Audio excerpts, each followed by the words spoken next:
You're listening to Late Night Radio on the SHR Media Network. Caution, there will be mature themes explored and potentially adult language used. If conservatarian words, phrases, certain concepts, or rhetoric offends you, tune out now.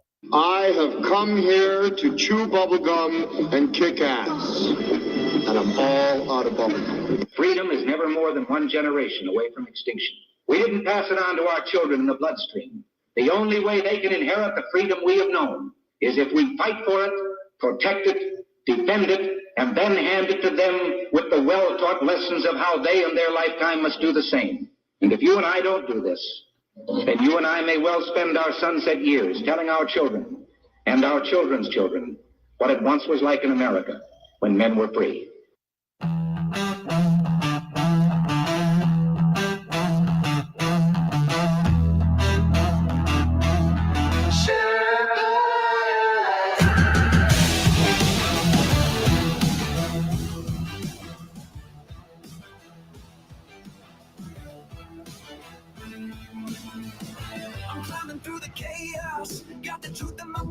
Leftist lies and globalists, I'm pushing them back. From the saloon to the airwaves, I'm spitting it raw. Constitution's my compass, liberty's law. Big guns creeping, shadows on the land.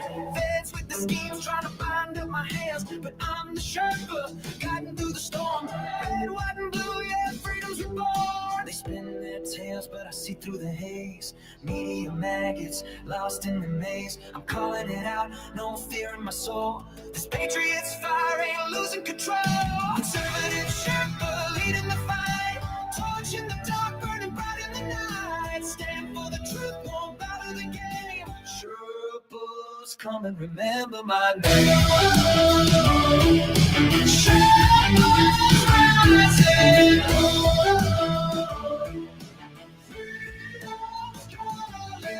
Leftist judges twisting, trying to steal our rights, but I'm locked and loaded, got them in my sights. From J6 to the border, they're selling us out. I'm screaming from the mountain, hear my rainbow shout. They mock the flag, but I'm holding it high. Stars and stripes forever under God's open sky. No globalist chains gonna cage this land. I'm the Sherpa with the truth in my hand. They push their agenda, but I'm breaking the mold. Their promises empty, their hearts ice cold. Chicago's bleeding, borders torn apart. I'm fighting for the people with the warrior's heart. Conservative Sherpa leading the fight. Torch in the dark, burning bright in the night. Stand for the truth, won't bow to the game. Sherpas, come and remember my name. Sherpas rising.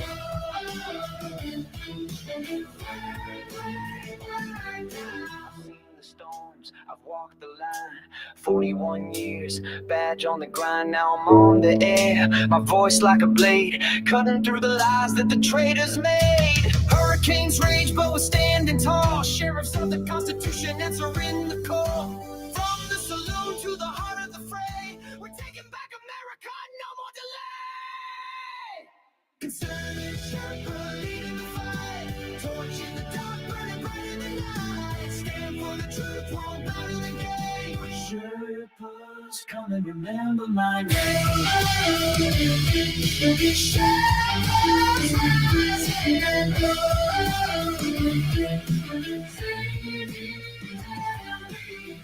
The static, hear my voice resound. Conservative Sherpa, freedom's battleground. Berserk, Bobcat, rules will never kneel. For God and country, this fight is real.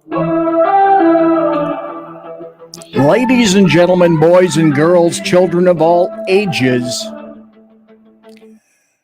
welcome to BZ's Berserk Bobcat Saloon radio show, live and direct from the SHR Media studio. Now, would it shock you at all to know that not long before the show, I had some serious problems with Facebook? Now, I may as well state this up front. I have got a ton of stuff to talk about tonight. And I'll be honest, but don't tell anybody. On a Saturday night, I should be drinking like a madman. I should be quaffing alcohol and vodka by the gallon. But no. I decided a couple of nights ago, because, I didn't do a show on Thursday night, that I was going, and I didn't even get to any politics on Tuesday night, which was my Thanksgiving show, which, if you're on my social media, you can bop around and see a lot of that stuff. Let's see, where is my social media? Here's my social media. Anyway, you can find last Tuesday night show, my Thanksgiving show, on all those places right there. Predominantly on X. I'm not sure how long I'm going to be on, say, Facebook. And therein comes the story for tonight. Facebook decided it was time to extort me for $19.91. In other words, everybody else could look at my stuff, but I couldn't look at my stuff, and I couldn't post it, and I couldn't refer to it in the show. Your account is screwed up, and go, and then I go look around, and you owe us money. What? No. You have an ad account that owes us $19.91 for ads on Facebook. Now, please, if you would, look closely at this Gesicht right here. Examine it very closely. I'll even bring it closer. So move all the children and small animals out of the room right now.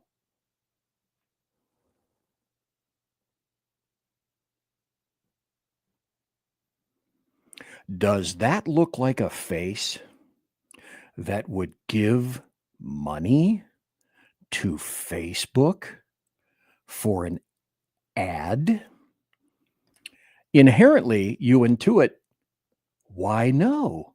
That is not, because BZ predominantly despises Facebook because it has suspended him probably 30 to 40 times over the span of, I don't know, what is it, 6, 7 years, 9 years, however long I've been on Facebook.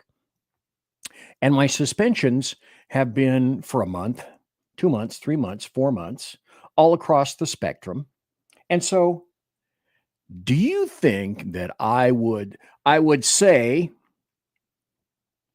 I don't really care, because I love Facebook so much that not only do I not care about having been suspended for bullshit, but I'm going to give it money because I want to advertise on Facebook.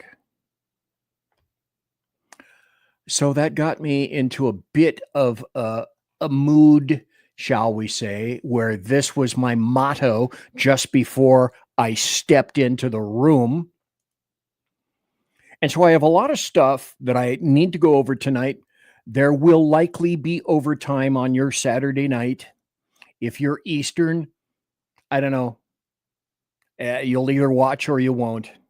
But one of the primary reasons I'm doing this is because I had such an esophageal blockage of politics that I had to get it out. And predominantly, I'll tell you why, because I wanted to get it out and into the internet ozone before Sean Lewis beat me on Monday, because otherwise I would have to wait to the subsequent Tuesday, December 2nd, to get my political fix in. And I determined that's not going to happen.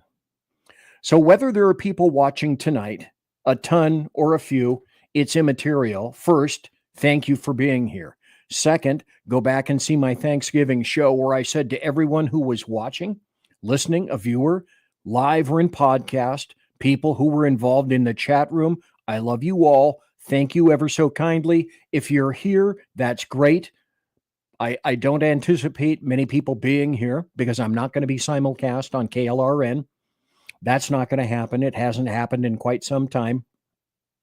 I'm just doing this for me. And one of the primary reasons is, besides getting a jump on Sean, of course, is also to make sure that I don't forget this.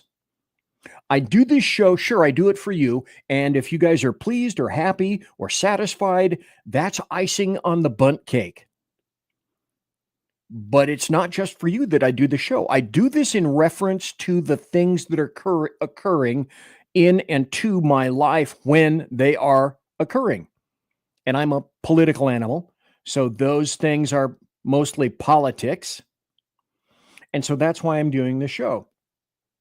And again, I go to my backup, which says that generally I don't make any of this stuff up. I don't have to make any of this stuff up. I bring the articles, I bring the photos, I bring the videos via the internet, which is something that anyone can scour with half a brain tied behind their high racks. Go look it up. But don't tell your mother. And the American media maggots predominantly choose not to inform you of these things. So there's going to be a ton of stuff. The primary two foci tonight will be on the National Guard, what occurred in D.C., what that's all about, and then, of course, not circuitously, but it leads directly to Islam and Muslims in America. Now, I posted on social media, not in a major formalente, but I said essentially, I told people in social media that I was going to change in 2026, that I was going to change my viewpoint to that of a bit more stridency. If you find that hard to feature, well, gird thy bucklers, because it's going to happen. I'm not waiting for the new year.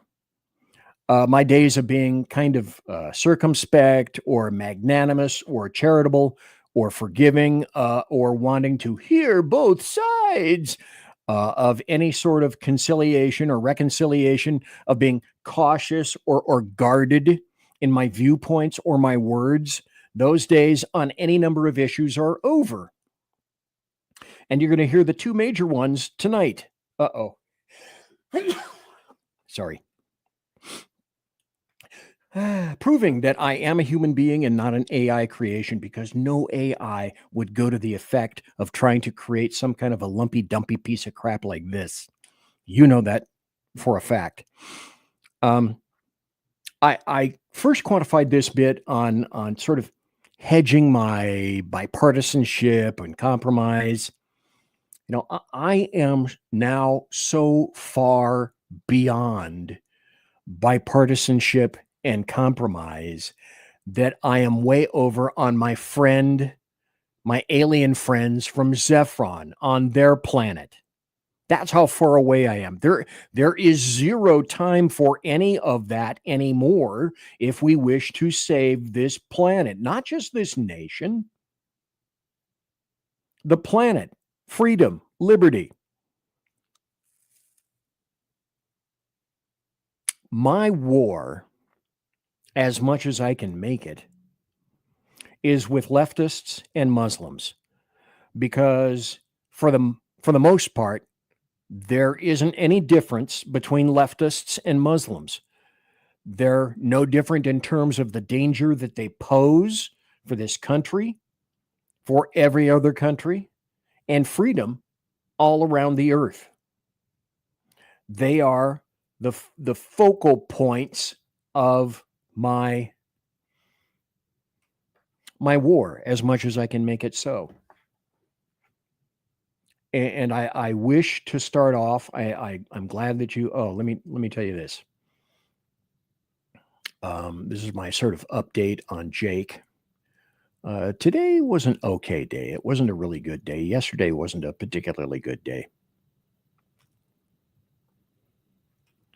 And so that was me holding him today.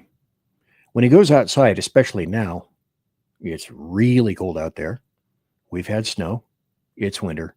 And when he comes back in, he has almost no fat to him. And every time he goes outside to pee and poo, he's still doing that. He's shaking. So it's time to bring him in, put him in a blanket, and just love him up as much as we possibly can. This is essentially my new motto. Importing the turd world is a national security issue everywhere in this country, everywhere in every Western nation. everywhere and everywhere. And in case you don't get it yet, our strength is basically our greatest weakness. And this is how Islam looks at us, because they know we are weak until we gird our loins.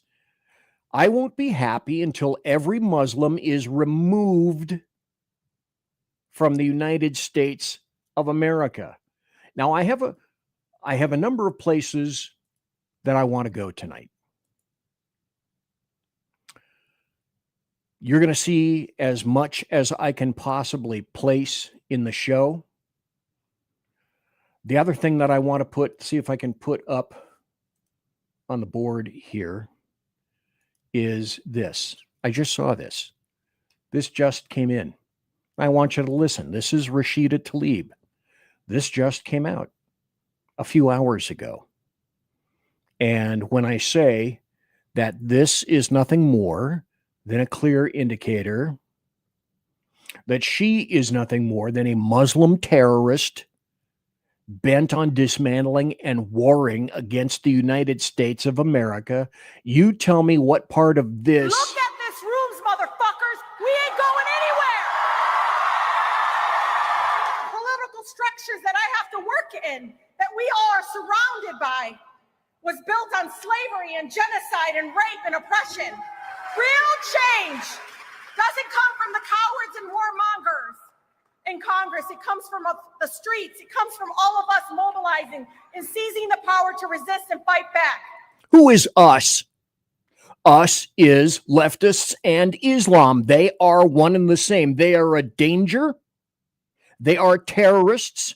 They are violent, and they want us conservatives, people who support freedom and liberty, they want us dead. Make zero mistake about this. Gaza is the compass in this country. Now, who are all the people in there? What do you see? I see a sea of people with beards and women and headscarves and coverings, head coverings and beards. I wonder if they're muzzies. Now we're in Congress and we're every corner of the United States. Look at this rooms, motherfuckers. Let me tune that back in again. This is directed at you. Look at this rooms, motherfuckers. We ain't going anywhere. And that, listen, when Islam tells you to your damn face what they're going to do to you, they're not kidding. Oh, I don't really take that seriously. There are people that associate with me that still don't believe that Islam is a dire threat on almost every level to this country and to all other countries. Now, in this fashion, there was an individual that wrote something, and I added upon it, so to speak, about what's going on in the UK, because what's going on in the UK right now is precisely what all muzzies are attempting to do right now. There is no such thing as a moderate Muslim. There's only a Muslim who isn't doing it right and is subject to the same executory actions as we are. They also, like us, are infidels. It's starting in the UK. It's taking over Michigan. It's taking over Minnesota, and it's beginning to take over Texas. And the mosques are being built at a rapid rate, and they are procreating at a rate of enormity where the rest of the white women's are not. But what I've determined is that procreation is in fact occurring in red states, just not by leftists who are going to unbreed themselves out of existence, which, as far as Islam is concerned, is a wondrous thing. Back to the UK. England fell without one shot. Maybe a whole bunch of stabbies, a couple of shots maybe, but essentially without one big shot. Because their Trojan horse is already inside that country, and all their gaups, guilty, overeducated white people, already, oh, come on in. Angela Merkel is primarily responsible for that, destroying Europe, and then concurrently by that, hopping the pond and going over to the UK. There's an individual that I know that is in Ireland right now and says that Ireland isn't Irish anymore. But you're not going to see that on the television because that's not the thing that the Irish government or the UK government wants you to see. In the UK, you're looking at a country that predominantly, mostly doesn't even exist anymore. You know, when you flip through nice books and you're thinking, oh, look, that picture right there, that's a beautiful picture of the Union Jack and the palace, and look at their traditions and their history and their custom. That postcard crap is gone.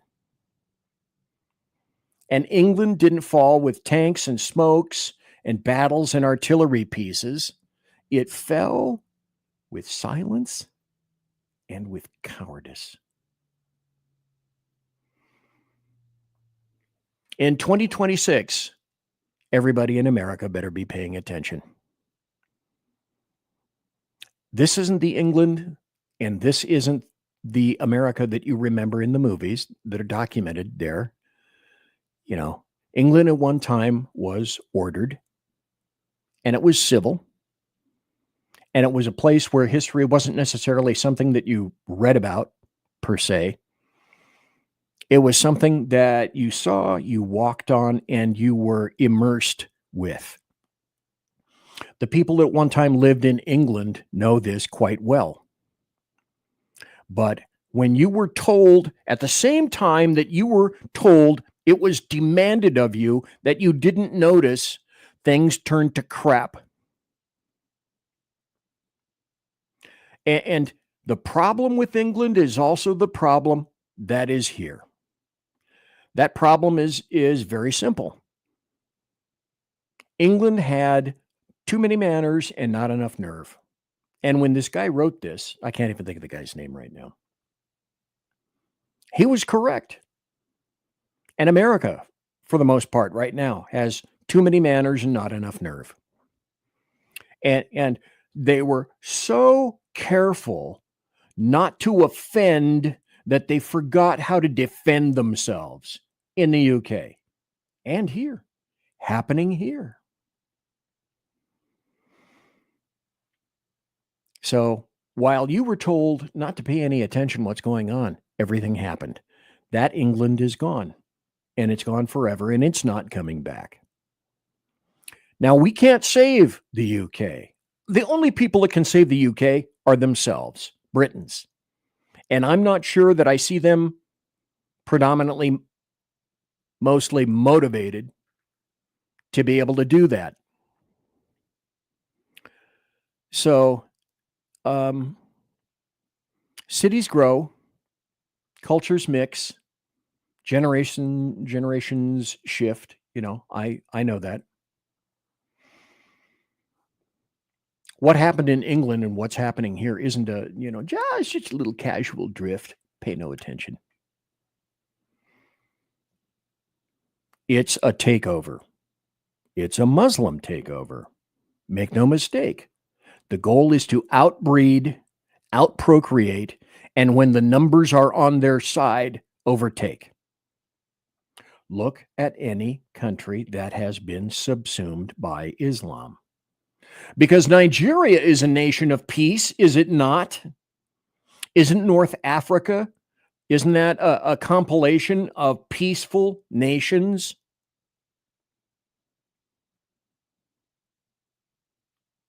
But I'll say it out loud. This isn't the quiet part anymore. Listen, there is no quiet part anymore. According to the UK's Office for National Statistics, the early 2000s showed two trends colliding: declining birth rates among longtime British families and sharply higher birth rates in newer communities. True there, true here. At the same time, official data recorded net migration at levels never seen in modern British history, year after year, stack after stack. It wasn't rumor, it wasn't theory, it was occurring right in front of everybody's face. And Europe, because the countries are smaller, can't take that crap. The numbers, comparatively speaking, are much smaller. So any infiltration or inculcation by Islam is more noticeably seen, more readily and easily seen. So the cops in the UK neighborhoods said that they had to change tactics. And then when people were saying, like Angela Merkel, there are no such things as no-go zones, all the cops in all the countries in the UK and Ireland and Europe knew that exactly that was correct. There were no-go zones.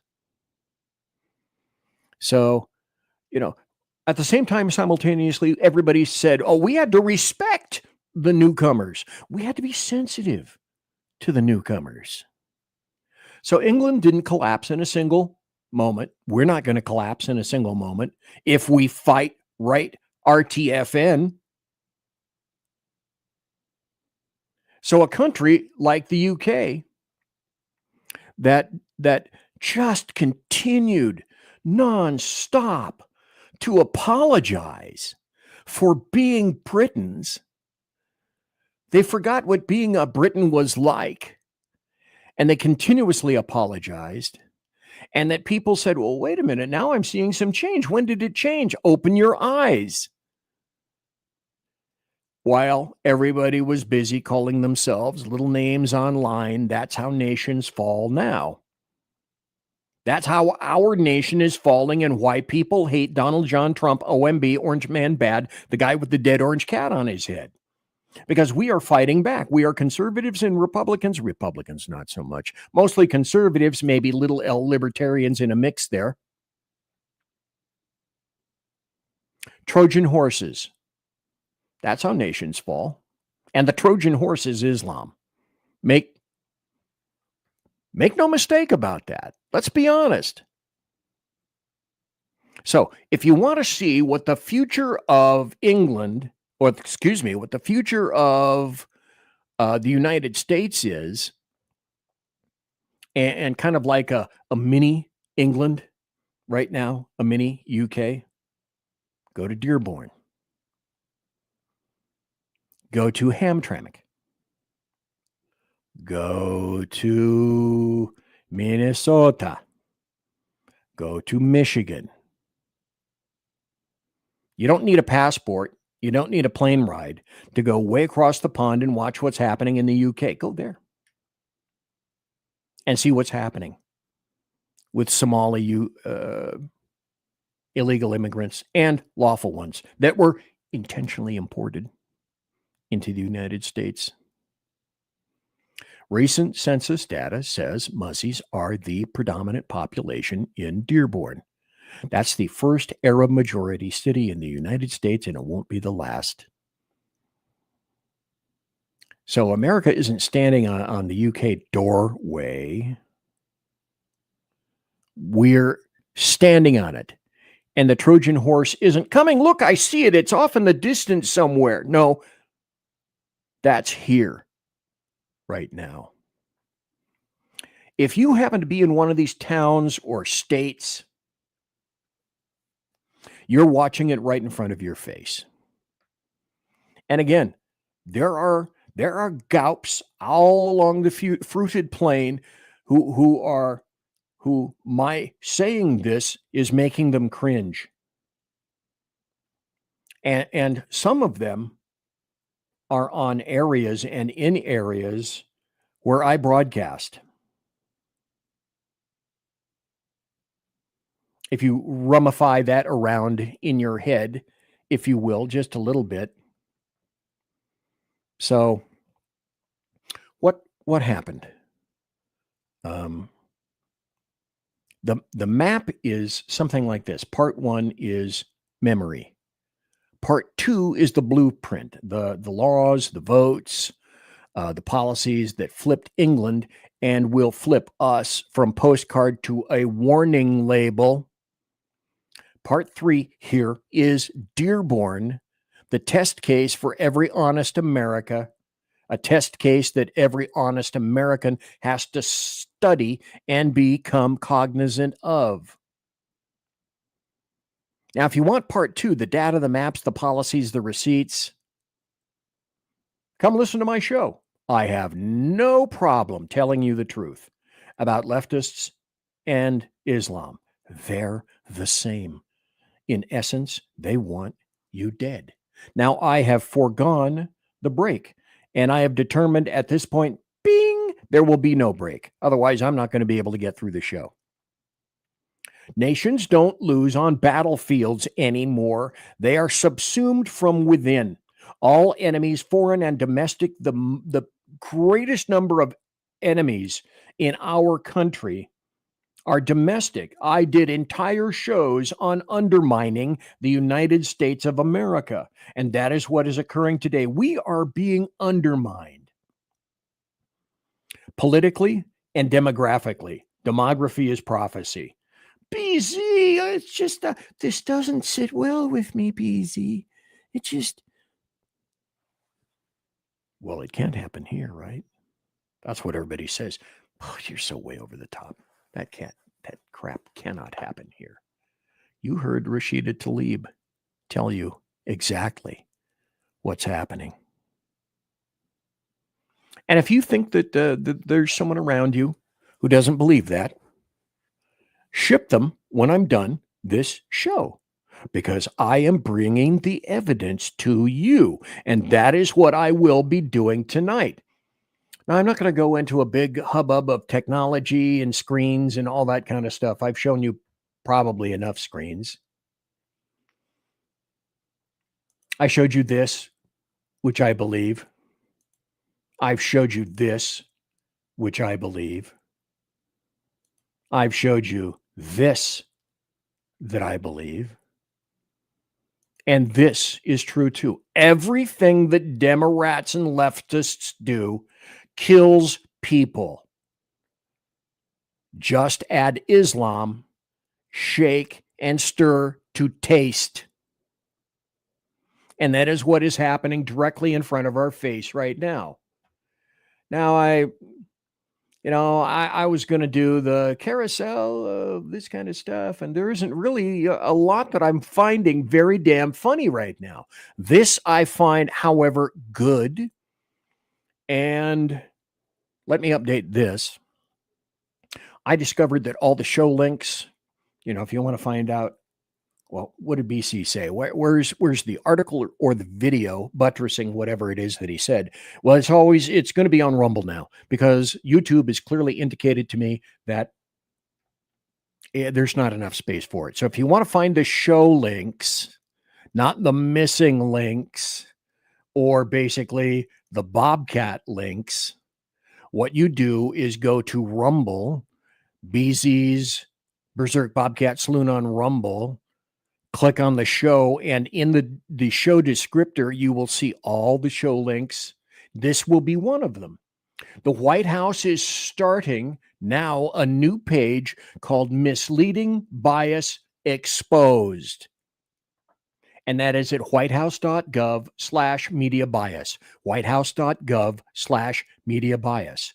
That link, if you forget, will be in the show links, and that's mostly why I mentioned it. This was a great speech. And I don't have time to go into Hegseth said, kill everybody. That's a bunch of leftist bullshit. If you know, you know. If you don't worry about it for right now. This is an inspiring speech. This is beautiful. This is powerful. It made me really glad to be an American. It's an honor for my wife Jennifer and I to be here. An absolute no-brainer to be sharing some portion of Thanksgiving with you. This is the Secretary of War, Pete Hegseth, in the D.C. Armory, speaking to his troops. I know some of you have families here. I know many of you are away from your families on mission. The first word I want to deliver to you from our family, from our Secretary of War office family, many of which are here who serve at the Pentagon with us, is we are nothing but grateful for everything that you do. Every single day, every single night, every single risk that you're willing to take, the vigilance that you maintain on our behalf. Thank you for doing what most Americans could never do, in a way that most Americans can't comport themselves. They don't relate, they don't understand what you do selflessly, what you raise your right hand to defend in another state, at another stage of life, and yet you follow through wherever the mission takes you. And for all of you, some of which are in the DC Guard, but many of which are from surrounding states, that brought you here to our capital. People don't understand our military because so few people now know military people. And what you don't understand, you just want to eliminate. You're a different breed. Emergency responders in the military are a different breed. And we always will be. We're sheepdogs. And you can't beat the sheepdog out of us. Because President Trump believes that we should have a safe, secure, and beautiful capital of the United States of America. And by the way, you have done just that. We pay attention at the top of the Department of War to the White House of what you are delivering, and you have delivered historic safety, security, and beauty to this capital. I will get into that. And not just for the residents that live here that deserve a better life, that deserve to live safe, but also for all the Americans who visit this great capital. Visitors who come and want to see the monuments and want to see the beauty and want to see the history, and then they see danger or theft or violence. You've delivered safety, and you've done it selflessly, and you've done it courageously. Now, obviously, our hearts are heavy right now for the loss of Specialist Sarah Beckstrom. Some of you may have known her. Obviously, a beautiful human being and a great American willing to serve her country, brutally targeted, ambushed on the street. No words for the sadness we have for her family, and we pray for them. And we're also pray for Staff Sergeant Andrew Wolf of the Air National Guard, an airman fighting for his life right now. My wife and I had a chance briefly last night to be there, lay hands on him, and pray over him. And I promised his mother one thing, that we would keep praying for him. And so if you would, bow your head and join me in prayer for him. Dear Heavenly Father, we don't understand your ways all the time. Sometimes we are confused by violence we see or things that happen to great people, one of which is Sarah, who we commend you into your arms in heaven right now. And we ask that you be with her family. And then we ask that you be with the family of Andrew Wolf, who right now lays in a hospital bed fighting for his life. Lord God, be with those doctors and nurses, and may your healing hand be upon him. Perform miracles, which we know you can do. Help him to recover and demonstrate the resolve that he's shown every day of his duty. No notes, no teleprompter, extemporaneous, because he means it. And I wanted everybody to see that tonight. Who are the heroes? That guardsman, one of them took down that Muzzie terrorist with a knife after he ambushed the National Guardsman. Number one, I don't give a shit about pronouncing that fucker's name. He's got a barbaric name from a barbaric death cult. May he go to hell. Sadly, he's going to live. We'll prosecute him. With luck, he'll get the death penalty, and we'll dispose of him and not worry or fret about him anymore or any longer. This is what happened about 8 or 9 seconds in DC. The guy that's the assaulter, the Muzzie, is in black from Afghanistan. We'll get to that.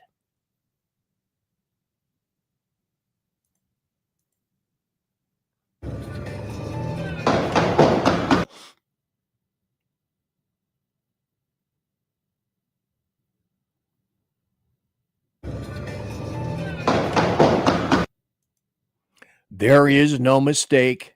It was an ambush by a terrorist. It was a terrorist act. No mistake. Anybody, anything, any way about that.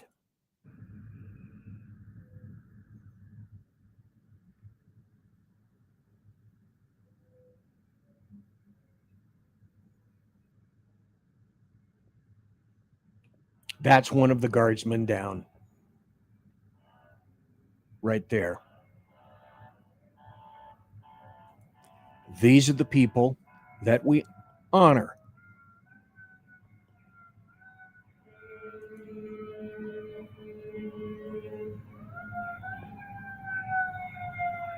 That's the woman who died.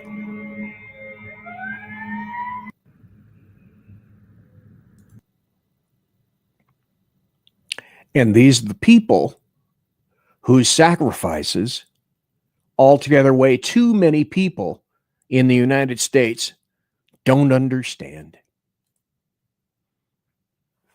Here's somebody called Sarah Adams. And I found this through LinkedIn. Who is this DC terrorist? He was a member of 2 CIA-supported units that operated under the National Directorate of Security, NDS, of the former Afghan Republic.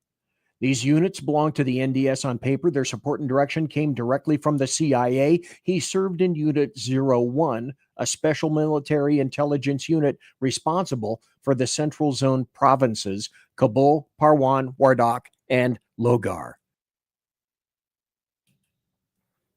He got agency training in 2007. It took place on the CIA's Eagle Base in the district of Kabul, a few miles from Hamid Karzai International Airport. It was built in an old brick factory and became one of the CIA's most important counterterrorism training centers. When U.S. forces left Afghanistan in 2021, Eagle Camp was among the final sites to be evacuated and demolished. It was later handed over to the Haqqani Network Suicide Bomber Brigade. Thanks, Joe Biden. Thanks, Lloyd Austin. Thanks, Mark Milley. So this Muzzie terrorist was transferred to a team supporting CIA Kandahar base. And after the attack yesterday on our guardsmen, ISIS channels were the first to praise the incident because this guy's half-brother, the son of his father's second wife, had been a recruiter for ISKP.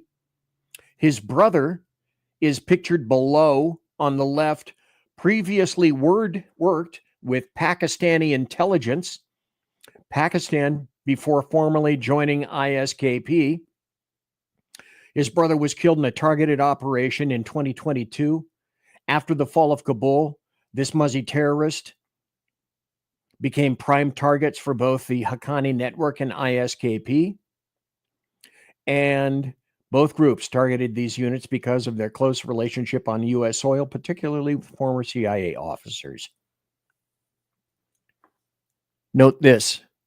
Both of these groups, these units, along with Al-Qaeda, saw value in impersonating these units. A couple thousand fake documents and ID cards were produced so terrorists could claim affiliation with the CIA and other special units. This allowed some individuals to fraudulently move throughout the U.S. and into the U.S. evacuation process. We have confirmed that the Muzzie terrorist ID and employment were legitimate. So in a way, not in a way, in a direct way, we created this monster. And so people were happy. People were jovial when DC guardsmen were killed, including our people. News, National Guard member just got shot today, and that shit it's a good fucking wake up. So now y'all know your job title is no longer oppressing people. You can get belt to your ass too. It could be you too.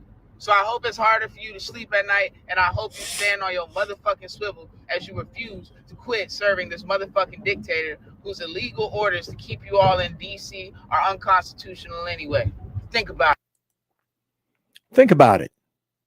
Said from some leftist moron who clearly is a racist. And I don't mind. I'm done with hedging.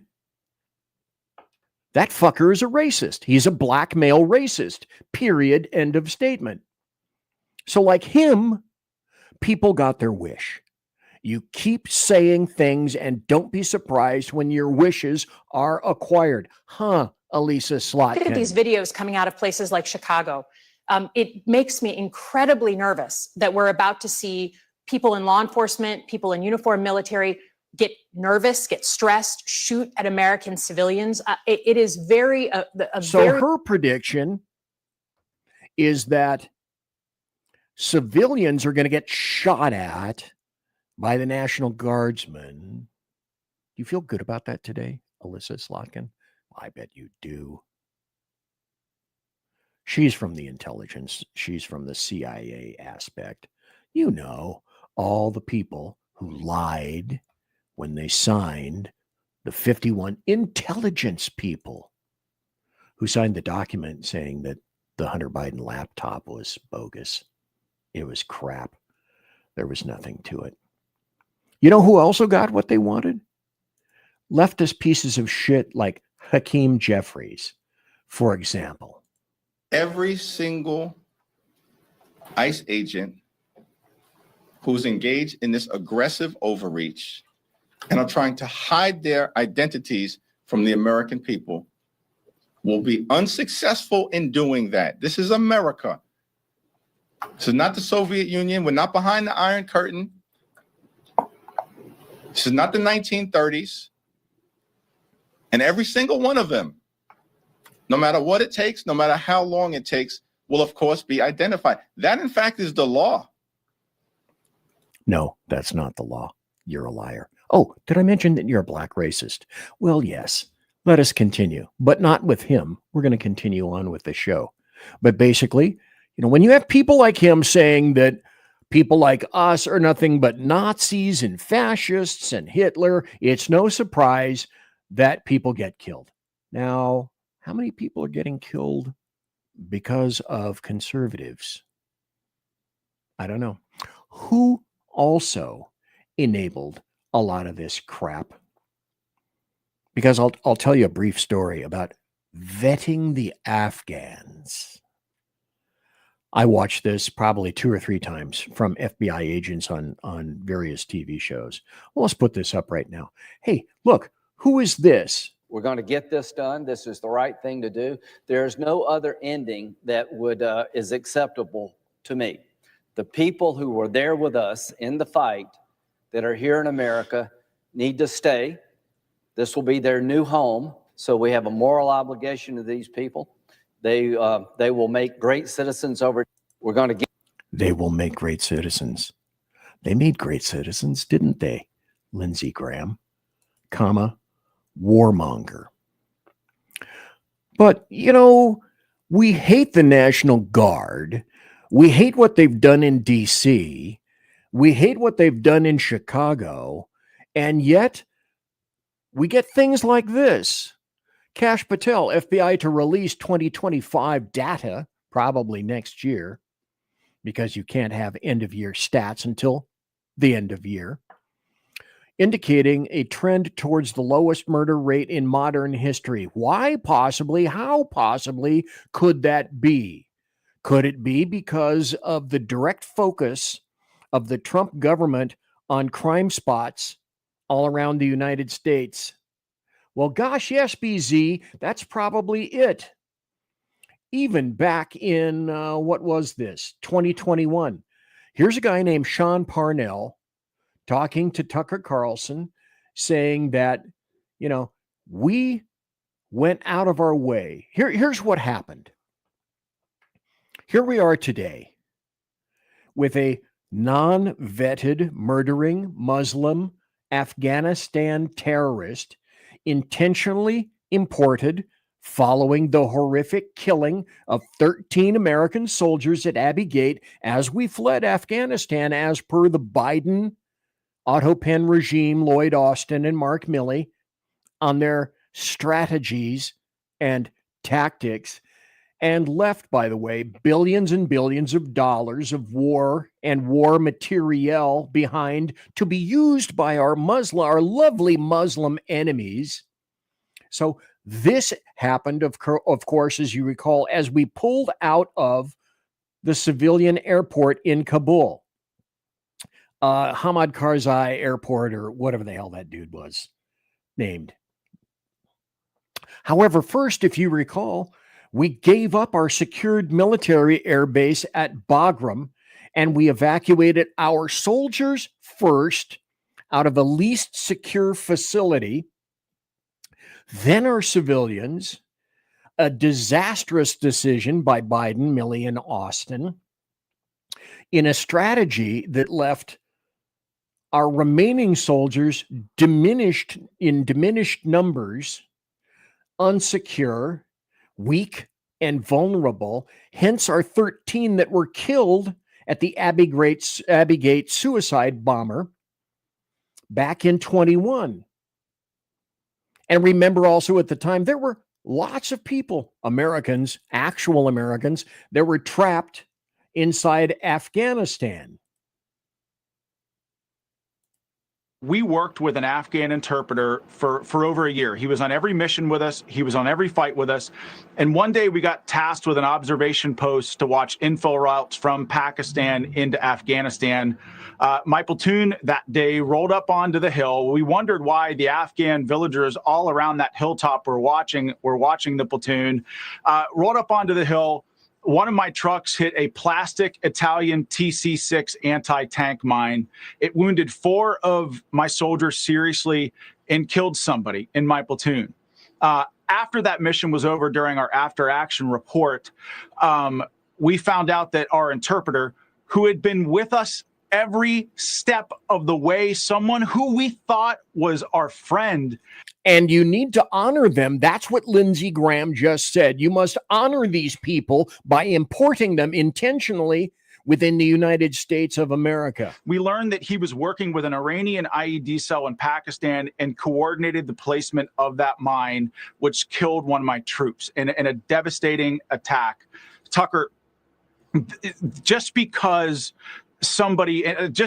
an Afghan works with us and is friends with us does not actually mean they're safe to bring here. And this is precisely why we cannot bring 30,000 unvetted Afghan refugees to the United States of America. It's an irresponsible policy. And quite frankly, I can't believe we even have to have this conversation. American citizens have to have the priority. They have to be the priority. Now, let me tell you what actually happened. There was an FBI agent who I listened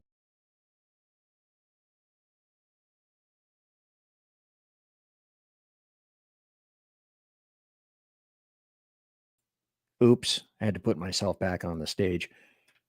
FBI agents who essentially said, you know what?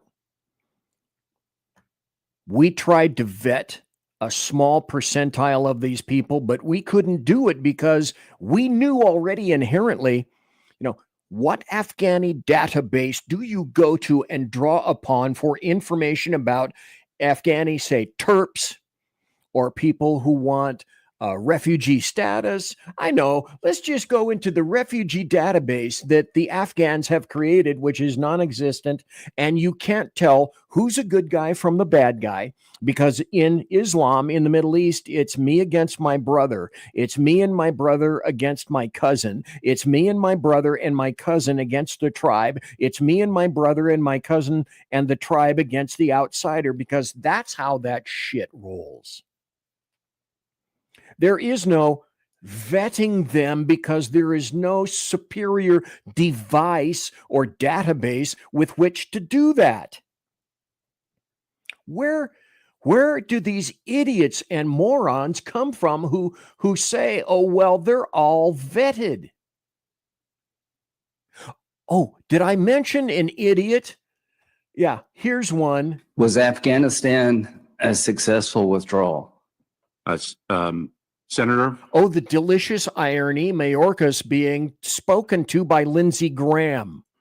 The evacuation that the Department of Defense and the Department of State led was historic in evacuating so many individuals. Of those that are evacuated, how many of them were vetted before they got on the plane? Answer the question. Senator, it is our policy to vet. That's a simple question. How many of them were vetted before they got on the plane?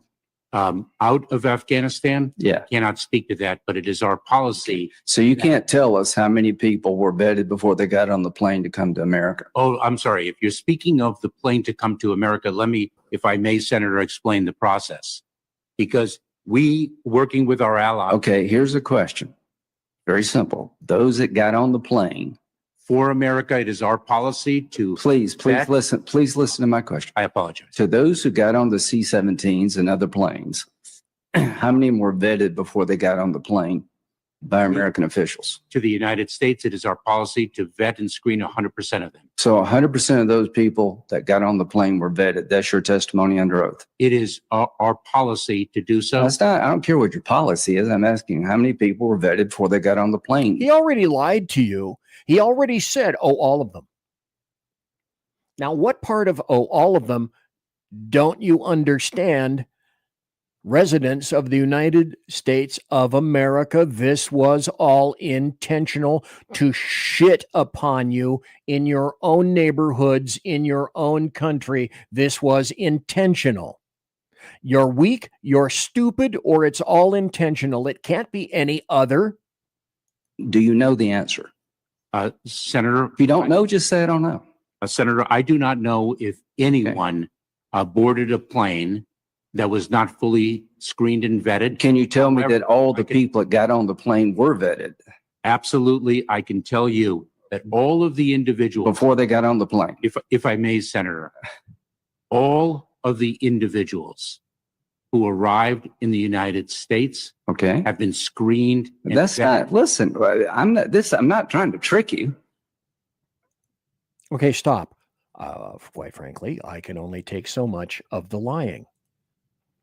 Mayorkas should be prosecuted. He's a liar.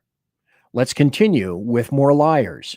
Again, you know, you're probably really bored by now. I get it. I grok that concept, but you have to understand how this all occurred. The devil and the Muzzie both are in the details here.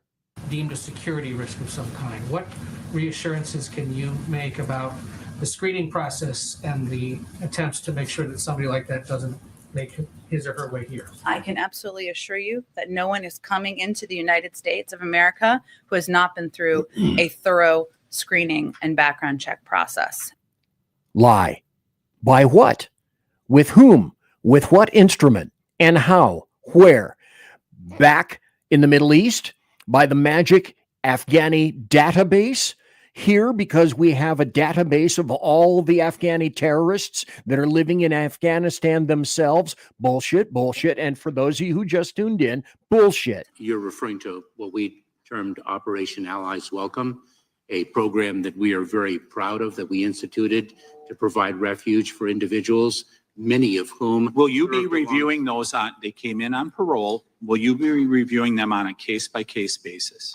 We reviewed them on a case-by-case basis, and when those parole periods are subject to renewal, we will do so. It certainly is. Operation Allies Welcome, which we led in a coordinated effort across the government, is a great source of pride for us to bring to safety in the United States. So they were bragging about the fact that they intentionally imported thousands, likely tens of thousands of Afghanis, and we're surprised that amongst them was a terrorist Afghani. Folks, they did this to us. The Biden auto pen regime did this to us. Mayorkas, everyone on the Biden cabinet did this to us. What other conclusion can you draw other than they want us dead, or they're so brain-glazingly stupid that they are beyond dangerous? Here's Matt Walsh stating the obvious. I completely concur with this. This is why we say import the third world, become the third world. Because the thing that nobody wants to say is that the reason why third world countries are the way they are is because third world people are the way they are. Okay, at the end of the day, your country is a reflection of its people. Every country is, when it comes down to it. Somali is totally dysfunctional and corrupt because scam and frauds, piracy, this is part of the lifestyle, part of the culture. Bring it over here, you get the same stuff. No shock. What I would refer to as Trump's shithole. And you know what a shithole is. Many of you, sadly, may live in them in some lurk leftist urban rat cage. And as I said, you import the turd world, you get the turd world, and you become the turd world. And it is clearly, I don't know, how many more dead National Guardsmen do you need to see before you understand? They're not here to love you. They're here to steal from you. By the way, would it be surprising to note that I have more examples, including theft by all these people who bring such wonderful buttery diversity to us? Give them to us. The needy, the tired, all the people here, the muzzies.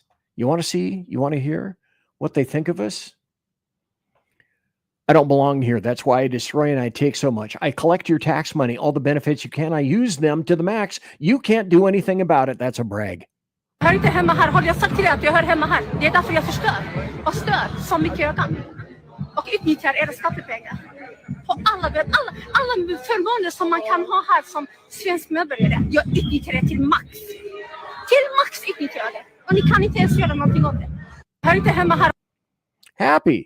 Now, PC, you're saying, I bet you that's not the end of it. I bet you have more. Let's go back to Dearborn, shall we? Let's go back to Minnesota. Let's go back to a Somali police officer saying that, you know who he works for?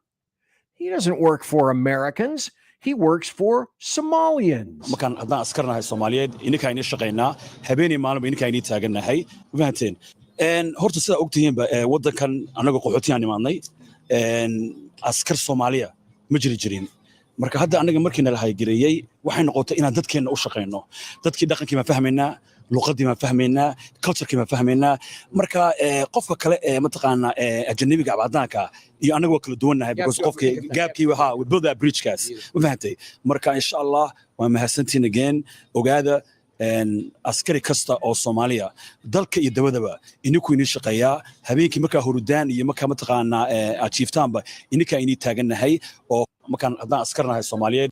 Does this not disgust you? Does it not disgust you to see the word sheriff on his vest?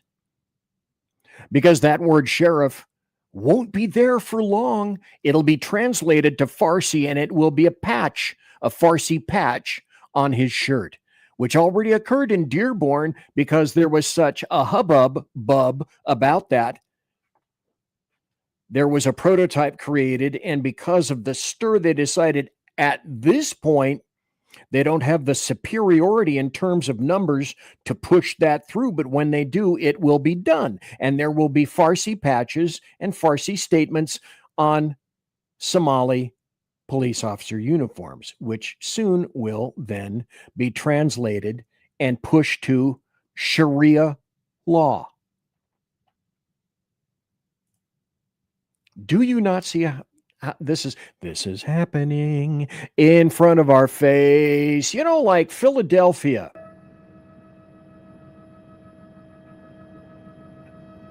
Masked pro-Palestine Islamists light dozens of American flags on fire.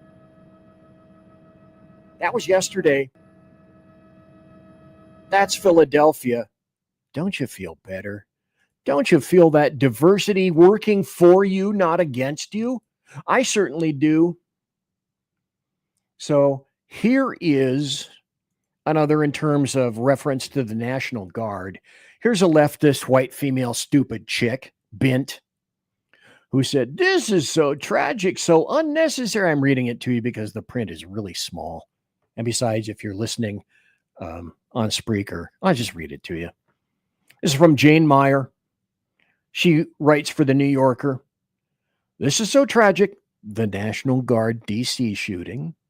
So unnecessary. These poor guardsmen should never have been deployed. I live in DC and watched as they had virtually nothing to do but pick up trash.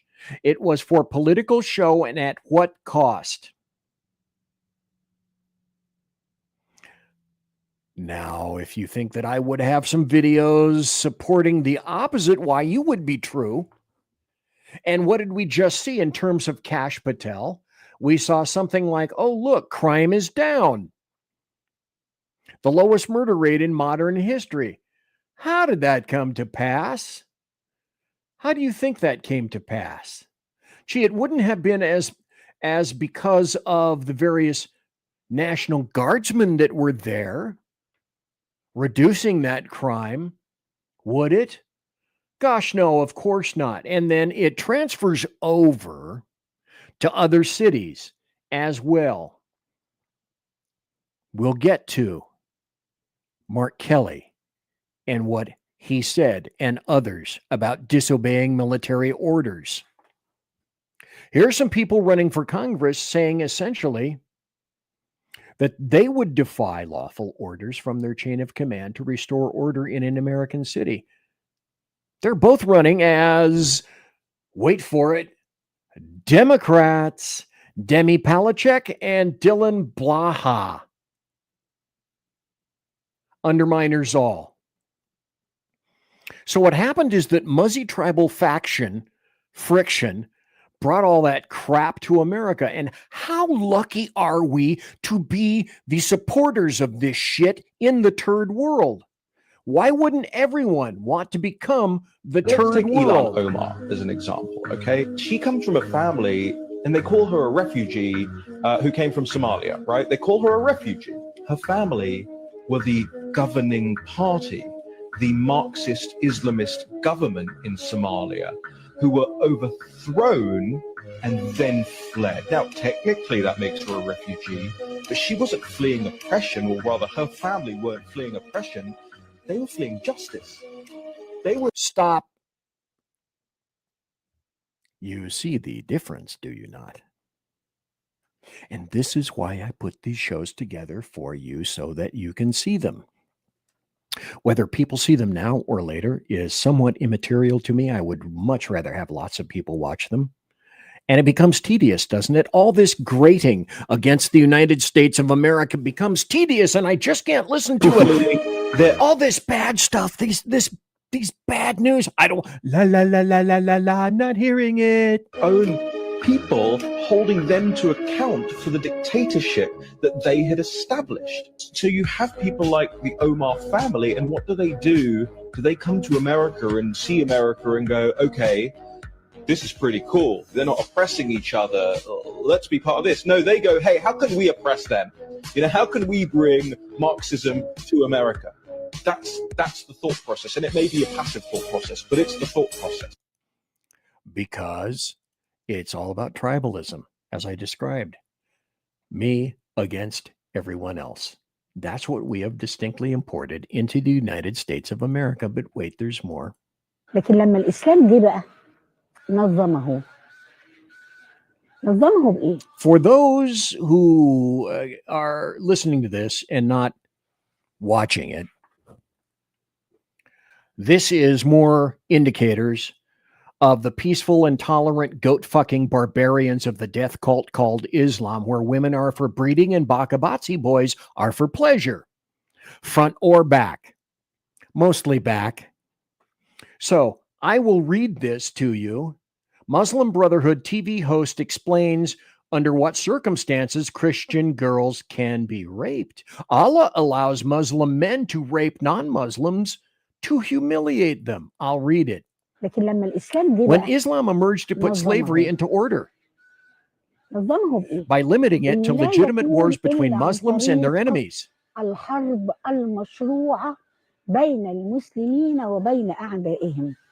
يعني لو إحنا If we حاربنا fought Israel, إسرائيل which is plundering land, وإسرائيل دي مغتصبة للأرض بل and is an ومعتدية aggressor على against people and البشر their faith, وعلى العقيدة. وطبعا إحنا بنتكلم obviously it is impossible المستحيل that we will fight يعني Israel, مستحيل إن إحنا هيجي اليوم اللي نحارب فيه إسرائيل ولو إن سورة even الإسراء though Surat مبشرة بكده al-Isra in the يعني Quran وليس foretells this, مستحيلا على الله and nothing سبحانه is وتعالى. beyond the power of Allah. أصل The الحرب female prisoners of wars are من those whom النساء you own هم ملك اليمين بمعنى in order إن to عشان humiliate them. أذلهم بيصبحوا They become the property of the army commander or of a Muslim. القائد أو للجيش أو للمسلم يستمتع And he can have بيهم sex with كما them, just like he يستمتع has sex with his بزوجاته. wives. بعض بقى المتنطعين Some opportunists and extremists واللي who only harm بيسيئوا Islam للإسلام say, يقول لك أنا أجيب I will واحدة bring a woman from من East شرق Asia آسيا تكون ملك يمين as a slave girl under the status of those whom you وبموافقة own, زوجتي and with the consent of my wife, I will allocate this woman as and have sex with her as a slave girl.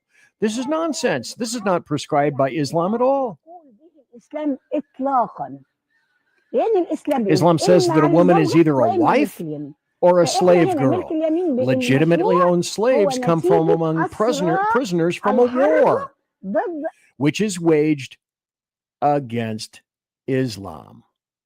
All you Western women, chattel, you'll be owned, raped, killed, or cast aside.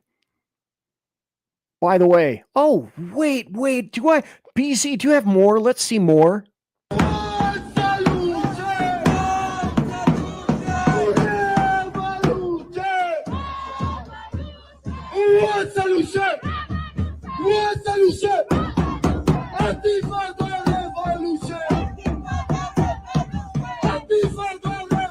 So this is downtown Kabul.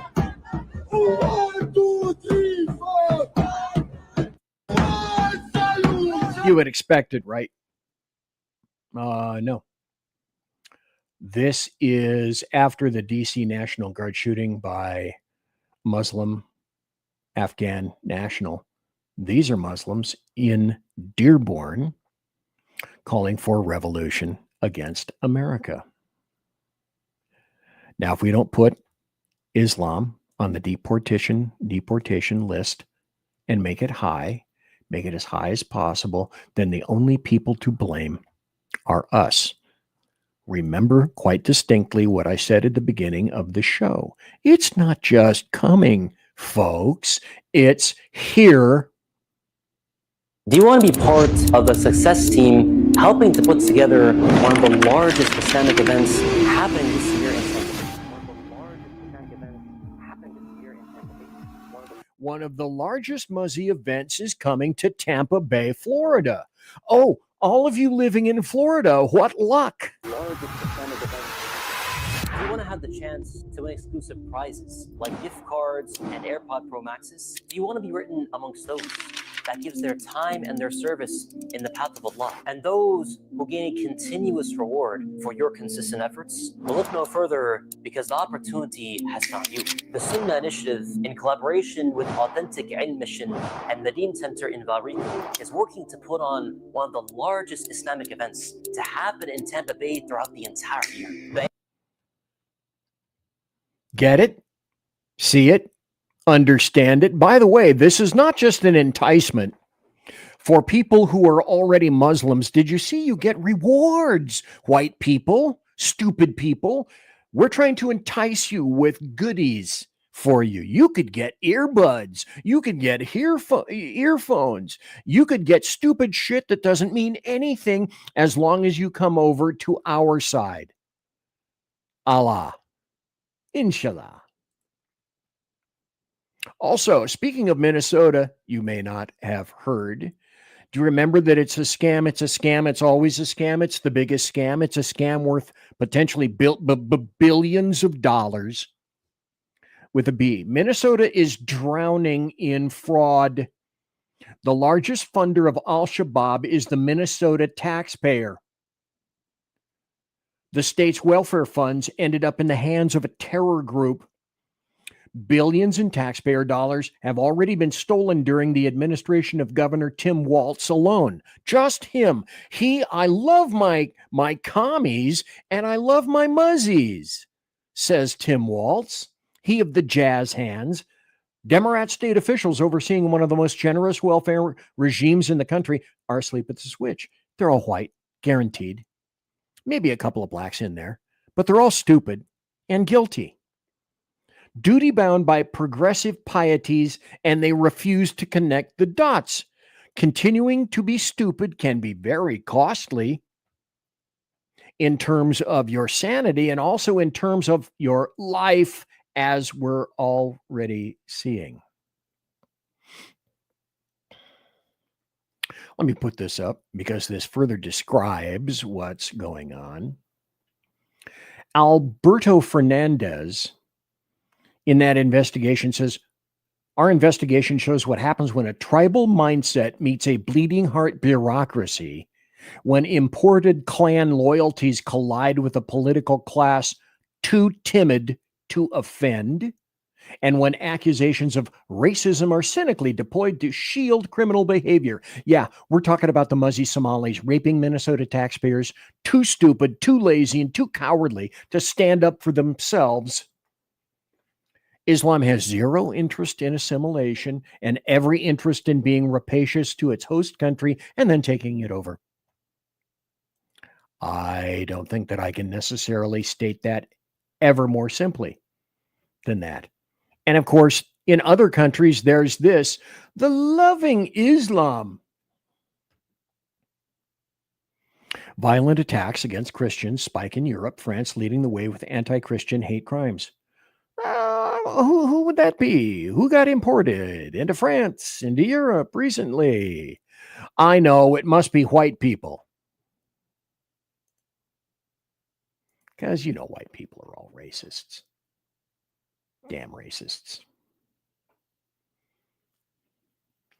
Also, remember the people that said, oh, the six, the Demorat six, Elisa Slotkin and Mark Kelly, who said, just obey the rules, where they can't tell you what rules that you're not supposed to obey when you get orders from the military, especially the Trump military. Make sure that you disobey them. Because I'm going to tell you how things really occur in the military. Everything that people don't want you to know about the UCMJ, I went into a background and started researching and looking at. And oh, it's just Mark Kelly's First Amendment rights being stomped by that orange delicacy called OMP. So there are now billboards encouraging military members to dissent against leadership. They're all around Fort Bragg, North Carolina, saying to service members and directing them to a website that tells them, oh, contact us about your illegal military Trump orders via encrypted chat. I'm Senator Alyssa Slotkin. Senator Mark Kelly. Representative Chris DeLuzio. Congresswoman Maggie Goodlander. Representative Chrissy Houlihan. Congressman Jason Crow. I was a captain in the United States Navy. Former CIA officer. Former Navy. Former paratrooper and Army Ranger. Former intelligence officer. Former Air Force. Shut up. You saw the billboard, you have questions, you're not alone. But first, here are the proactive steps you can take. Did you go airborne just to pull security for ICE? There's the website right there. Hey, but that's not undermining, is it? PZ? Undermining? But instead, you have to realize that Alyssa Slotkin, she's the victim. You actively encouraged and are continuing to encourage military personnel to defy the chain of command. Not because any of the orders are unlawful, and as a matter of fact, you can't name any of them, But just because you're pissed off because his National Guard deployments to various lurks, leftist, urgent, or urban rat cages are having success. See my previous article. Imagine that. And yet it's horrible, I tell you. Here. I'm Senator Alyssa Slotkin, senator from Michigan, former CIA officer. Earlier today, President Trump threatened myself and a number of other service and veteran lawmakers with arrest, trial, and death because he didn't agree with a video we put out this week. Stop. Look at the UCMJ code and look at the penalty for treason under the UCMJ. I'll let you do that on your own time. But in the meantime, here's something perhaps a little bit more pointed. This might be the law that Trump is looking for, 18 U.S.C. 2387, activities affecting armed forces in general. This statute makes it a federal crime to do any of the following with the intent to interfere with U.S. military operations: advise, urge, or attempt to cause insubordination, disloyalty, mutiny, or refusal of duty among members of the U.S. military, obstructing or attempting to obstruct recruiting, enlistment, or general military operations, or distributing written materials advocating any of the above. This law does not require advocating the overthrow of the government in and of itself, period. Hey, there's a suggestion for you. But also, let me give you a taste of what it was that I discovered. I found a gentleman, a former military person, by the name of Joseph Fosco. And I'm going to pretty much read it in its entirety because it goes into detail and tells you things about the situation with regard to Mark Kelly that no one else will tell you, because it's not just so simple. When you go into the military, you are obligated, and you are obligated essentially for your life unless you receive a dishonorable discharge. And that also, too, is going to follow you around in your life. On November 18, 2025, United States Senator Mark Kelly, a retired Navy captain and former astronaut, appeared in a widely disseminated video along with 5 other Democratic lawmakers. The stated purpose was to remind service members of their oath to the Constitution and their duty to refuse unlawful orders. What Senator Kelly actually delivered, however, was a direct, premeditated appeal to active duty personnel to contemplate selective obedience to the commander-in-chief before any order had ever been issued. The devil is in the UCMJ details, which you will soon understand. The Pentagon's subsequent announcement of an investigation with the explicit possibility of recall to active duty and court-martial is not political theater. It is the lawful and necessary response to a retired regular officer's violation of Articles 88, 94, and 133 of the UCMJ. Look it up. First, the jurisdictional foundation is unambiguous. 10 U.S.C. 802 A4 and 6 subjects members of the regular Navy who were retired in grade and entitled to retirement pay to the UCMJ in the same manner as active duty officers. Captain Mark Kelly meets this criteria. The Supreme Court has never disturbed this statutory reach, and the Department of Defense has exercised it repeatedly against retired regular officers for post-retirement misconduct ranging from financial fraud to public contempt towards the president. Retirement, you have to understand, for a regular officer is not a separation. It is a change of status, not a release from discipline. Second, the content of Senator Kelly's statement crosses every red line in the military justice system that has been drawn since 1806. Article 88 criminalizes any commissioned officer's use of contemptuous words against the president, whether named or clearly referenced. Article 94 punishes mutiny or sedition, defined as any attempt with intent to usurp or override lawful military authority to create resistance to lawful authority. Do you see this already? Do you see how this fits? Do you see how this dovetails? Mark Kelly knows absolutely this. He knows all of that. He's a military officer. He realizes and recognizes that, but he's still lying to you. Most damning is Article 133, which captures conduct unbecoming an officer and a gentleman. That clause is deliberately broad enough to encompass any act that seriously compromises the officer's standing or the discipline of the armed forces. Senator Kelly, however, did not confine himself to the anodyne observation that unlawful orders must be disobeyed. That proposition is taught in every boot camp and affirmed by the Department of Defense Law of War Manual. Oh no, he went much further. He instructed currently serving members to prepare themselves to refuse orders from the incoming administration, the current administration, in advance of any order being given, on the implied premise that the incoming commander-in-chief, the current commander-in-chief, is predisposed to do so illegally, with illegality.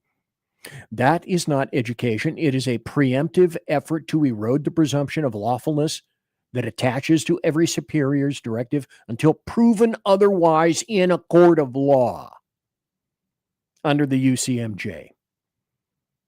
In the military context, where instantaneous obedience is the bedrock of operational effectiveness, BZ says, parenthesis, duh, end of parenthesis, such anticipatory defiance is indistinguishable from sedition. The senator's defenders will inevitably invoke, as I said, the First Amendment and the speech or debate clause. Both arguments collapse under scrutiny. The speech or debate clause protects only legislative acts on the floor or in committee. A social media video released to the general public is not a proceeding in Congress.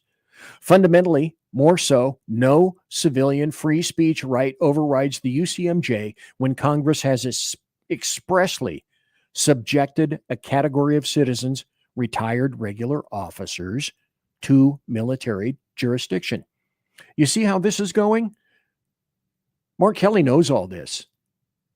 He knows all of this, and still he is the victim. But this is not what the American media maggots are telling you with intent. Number one, because they probably don't know, and number two, even if they knew, they wouldn't tell you the truth anyway. More fundamentally, no civilian free speech right overrides the UCMJ when Congress has expressly subjected a category of citizens, retired regular officers, to military jurisdiction.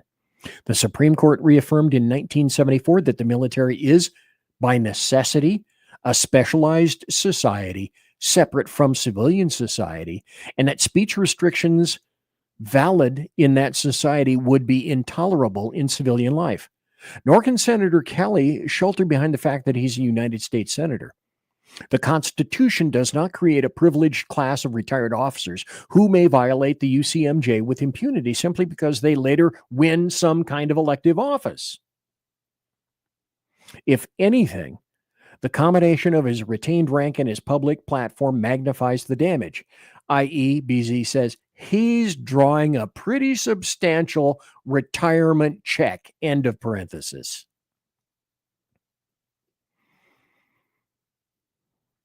History offers no comfort to the senator.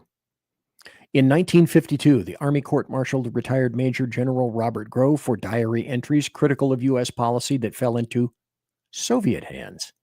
In 1961, by the way, who benefits from all of this? Yes, our enemies, foreign and domestic, benefit with this. In 1961, retired Army Major General Edwin Walker faced investigation, ultimately relieved of command for public political activities deemed incompatible with his status. The principle is consistent. Retirement does not license a regular officer to use his rank as a continuing platform to undermine lawful authority. And here's the remedy. The remedy is straightforward.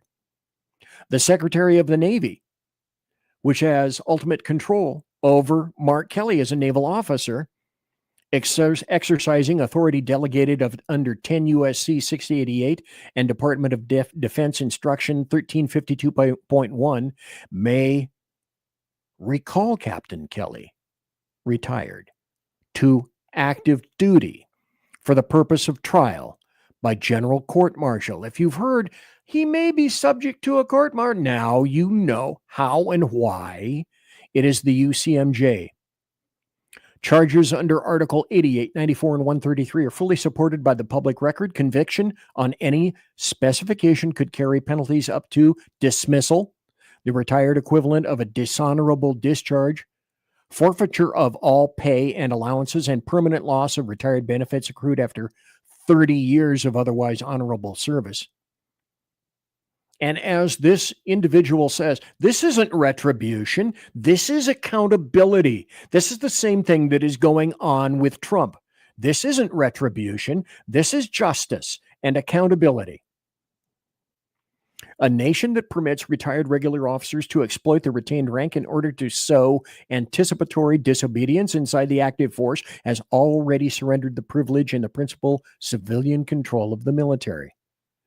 The Uniform Code of Military Justice exists precisely to prevent that surrender. Captain Kelly took an oath in 1987 that did not expire when he accepted retired pay. He is paid now, and it did not dissolve when he took a seat in the United States Senate until the law is changed by Congress. That oath and the jurisdiction it carries remains in force. The Department of Defense has no honorable choice but to recall him, charge him, and try him. Anything less would constitute a tacit announcement that the Uniform Code of Military Justice, UCMJ, no longer binds those who have worn the cloth of the Republic at its highest levels. The integrity of the armed forces demands no less. And now you know the truth behind Mark Kelly. And here is an American media maggot asking a question that Alyssa Slotkin just wasn't prepared for. I want softballs. As in, what orders did Trump demand? Where were the illegal orders? You know what? Just name one. Well, let's talk right now. Do you believe President Trump has issued any illegal orders? To my knowledge, I am not aware of things that are illegal, but certainly there are some legal gymnastics. Well, you said there were. You claimed there were, all six of you, in your minute-and-a-half video, whose point was to undermine the entire military in the United States of America. Imagine that. Now, you found that very easy. So tell us. Well, you can't. Because you of all people should be able to know, hey, what is an illegal order? Delineate it, state it, can't. That are going on with these Caribbean strikes and everything related to Venezuela. Well, let's talk. Okay, those are suggestions. Are those illegal orders? Do you know for a fact? No, they don't know for a fact. Those are illegal orders. They have no damn idea. This is also what I want you to see. Who is Mark Kelly? As I wrote in my post, you know what? It all falls into place now. Taking communist Chinese money on one hand, betraying America on the other, and having to support the Chinese communist masters, Mark Kelly, who paid you off. Your military piety and your faux umbrage over Trump, you are nothing more than disgusting filth. Where did I get that? Did I make that up? Do you think BZ made that up? That I just decided, you know what, I'm going to create a Fox article. Former astronaut Senator Mark Kelly started spy balloon company funded by China. Kelly, 60, is a former astronaut, U.S. Navy captain who has represented Arizona in the U.S. Senate since 2020. He is on the fucking take. Before becoming a senator, was not only an astronaut, but he also co-founded a company that specializes in spy balloons, which was funded in part by a venture capitalist in China with close ties to the Chinese Communist Party.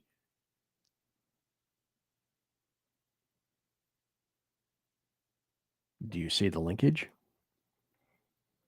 And this wasn't, oh, this is before he was an officer and a gentleman. No. He knew exactly what he was doing. And he knew precisely with whom he was in bed. While Kelly's company started out as a focus on space tourism via balloons, the vision evolved with the maturing of the company's technology. That's short for saying, I saw some money, I was an officer and a gentleman, but I decided to piss it all away because I wanted to be beholden to communist China. BZ, you make up all this terrible specious crap. No, I don't. I don't need to make it up. It makes up itself. And I'm sure by now everybody is saying, oh, this show is too long. It's too long. It's too detailed. It hurts my brain. My brain has a sprain. I have sprain brain. The devil is in the details, is it not? And we are being undermined by our government and betrayed by traitors left and right. Your hard-earned American taxpayer dollars are being pissed away for stupid shit. Demorats are the same as Muzzies. They are dangerously insane. Dangerously insane. And it's like I said, everything that Demorats and leftists do kill people. Everything they do. There isn't anything that they touch that they don't destroy. Now, throw in Islam. Because that's true, and import the third world, and we're becoming that, as I indicated from the very beginning. Here's what you get. Diversity. Here's what you get. Diversity. It's so wonderful for us. Is it not? Of course it is. You people, if you don't love diversity, you're all bigots and racists and any kind of ist or obe that you can possibly think of. And then, of course, there's local violence. Hey, because, in Chicago, why shouldn't there be a 14-year-old killed and 8 others shot and hurt in Chicago shootings after a Christmas tree lighting? Because nothing in Chicago says, well, Chicago, like shootings at Christmas tree ceremonies. But wait, there's more. What people are worried about, what Demorats are worried about, is that President Trump is going to surge into Chicago after the riots and the shootings broke out, and the residents themselves, they're not having it. They're not happy with it. They're not real pleased. It's very disheartening to see this. Right. Holiday time, everybody wants to celebrate and enjoy the evening, and something like this happens. Suzanne, this morning, still a lot of details coming to light on after the Christmas tree shooting. But wait, no, BZ, don't you understand? All the Chicago and leftist urban rat cage residents are all for Trump getting his ass kicked out. There should be no National Guard there. Chicago spends wisely. Chicago is a firmly based Demorat bastion, shall we say? Well, what do we know about Chicago? Yeah, they're forthright. Taxpayers paid $23.6 million for Chicago public school vacations. Chicago teachers went on little vacays at Chicago and Illinois taxpayer expense, $23.6 million. Hey, it's okay. It's for us. Really? We know best how to spend your money, do we not? Are we not? Are you not entertained? And then this, at another tree lighting ceremony, in Concord, North Carolina. Lord bless us, there must be tree lighting ceremony violence. And there was. Bing! Let the violence occur and let it go forth and multiply. Here's a little bit of a happy story. People were disappointed that some stupid leftist piece of crap judge said that James Comey and Letitia James, I'm going to dismiss your charges. But I didn't dismiss it with prejudice, meaning that you can't refile. It's just a little glitchy, sort of foundational government kind of thing. You didn't cross the T's and dot the I's in a way in which I approve. And Jonathan Turley, who is George Washington University's law professor, said former FBI Director James Comey and Demorat Attorney General Letitia James of New York could still face charges despite a judge saying a federal prosecutor was improperly appointed. Those are issues of process and have absolutely nothing to do with whether or not guilt is there or attached. But wait, see more disgusting, lovely little Demorat ploys here like this.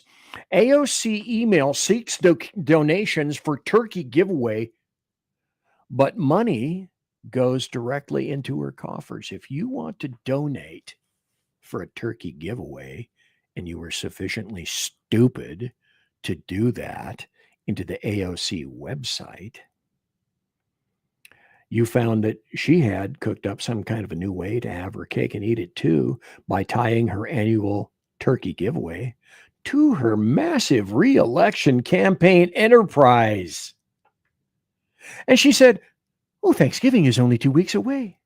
It was an email pitch. Will you chip in $5 or anything you can do today to help us bring the joy of the holiday season into New York City this year? But if you click on it, it sends you directly to a campaign fundraising page operated by, wait a minute.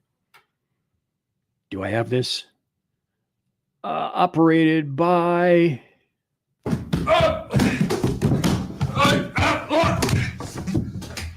well, that's what happens when you push the taxpayers down the stairs. It went to Act Blue. What do we know about Act Blue? Funded by George Soros. George Soros actively funds anything and everything that's involved with the Demorats, period. End of statement. Here's another little happy story. Maybe I may have moved into happy stories by mistake at this point.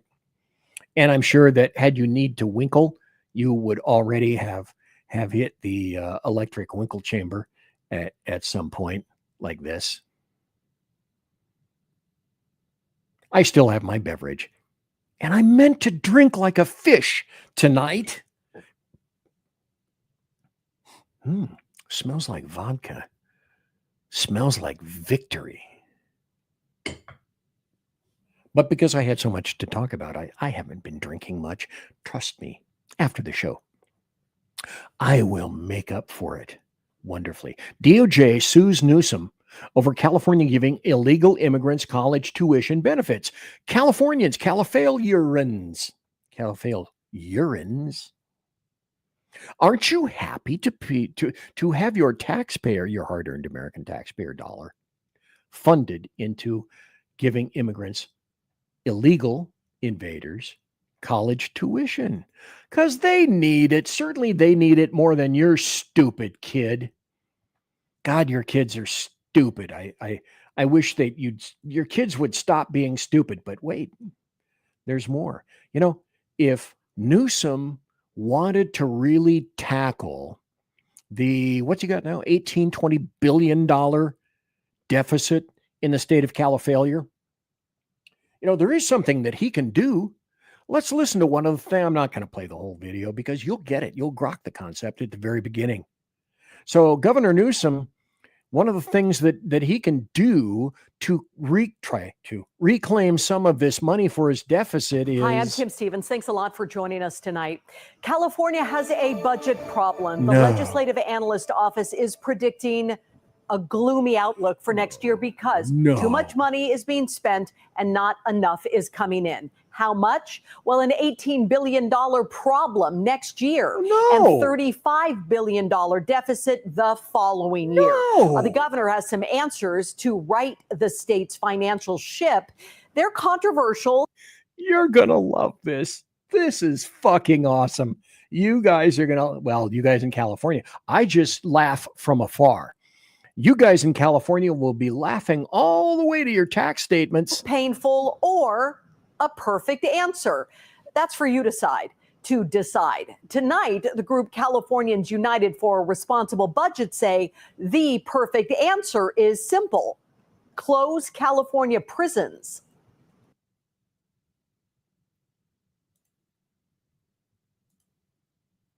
Now, haven't I historically said something similar to? Oh, Jack, if your vodka smells, then it's shit vodka. Okay, come on over and make me some, mister. I can just tell. Kettle one, mister. Skål, brother. You can't write this, can you? I know. We'll solve a budget shortfall by closing prisons in California, because what the hell, who needs prisons in California? Oh, so it just keeps going and going and going and going. This is great. Remarkable women. Fuck remarkable women. Maybe not literally. I'm too old for that. Labor activists push for $30 wage by 2030 in California. That's 4 years away. $30 wage, minimum wage in 2030 by California. Now, California and all the other states are also pushing for a guaranteed income. Everybody, including illegal invaders. And then, of course, especially in Califailure, well, you know, we determined the gas tax isn't working all that well. And all you people that bit and bought EVs, well, we're not getting the gas tax as we once were. So we're going to make sure that you pay, no matter what you're driving, by the mile. Isn't that going to be great? So California, when you get to 2030 and you get your $30 minimum wage, that is to say, if there are any minimum wage makers left in California, because at a $30 minimum wage, let's see, everybody will be, fast food workers will be replaced by kiosks. Minimum wage workers will be replaced by AI, and minimum wage workers will be replaced by robotics. So I don't know, whoever's left after that. So California, what I say essentially is, if you would, please enjoy your new 2030 single patty McDonald's cheeseburger, your new $30 McDonald's cheeseburger, because that is going to be so much fun for you. California loses 1 taxpayer per minute. Florida gains. There are some people that are watching in Florida right now who are saying, no. The people that are in New York City, keep them in New York City. And the people that are in California, keep them out of Florida. But this is a happy story, even though I didn't say it was all under the aegis of happy stories. California loses 1 taxpayer per minute. Florida gains. And how do you think a state like Califailure makes up for that? At this point, you may be, waving your arm like this. Peasy, peasy. I know. Increase taxes. And since we're talking about loons, what the hair as happened to Candace Owens. I'm going to play a little bit of this. Basically, she's saying, amongst other things, and I will show you the amongst other things after this, because it's like, again, when you see things like this, you think, okay, is this real? Brain blown. But Candace Owens is saying that Charlie Kirk's murder was approved by Charlie's friends in advance, and is accusing Kash Patel of being involved because Kash Patel didn't like religious guys. And so bring the receipts, Candace. Analyze and verify the flight patterns.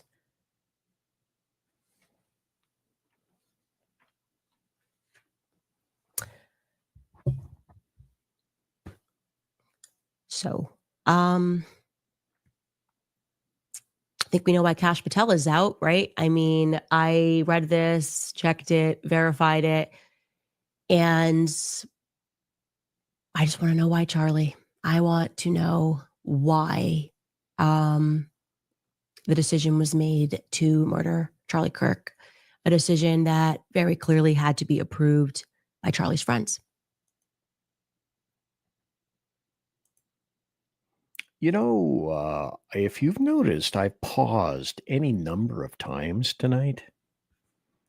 And that's to let not just me, but with luck, you give you time to process the things you've seen and heard in the show. And it made me wonder, okay, well, is she saying anything else that's wacky? Because that's wackadoodle. That's just wackadoodle. Now, for the people, these letters right over here that I'm pointing to, this big sort of run-on 1, 2, 3, 4 sentence or 4 paragraphs from Candace Owen. They're too small to be seen, and if you're listening in podcast on Spreaker audio only, then I want to make sure that I read them to you so that you understand what the hair? What the hair is she saying and thinking? What the fuck? Candace Owens at Real Candace O on X. Urgent. 2 days ago, I was contacted by a high-ranking employee of the French government. After determining this person's position and proximity to the French couple, I have deemed the information they gave to me to be credible enough to share publicly in the event that something happens. In short, this person claims that the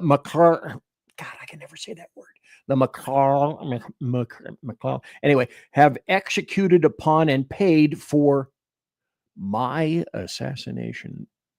Yes, you read that correctly.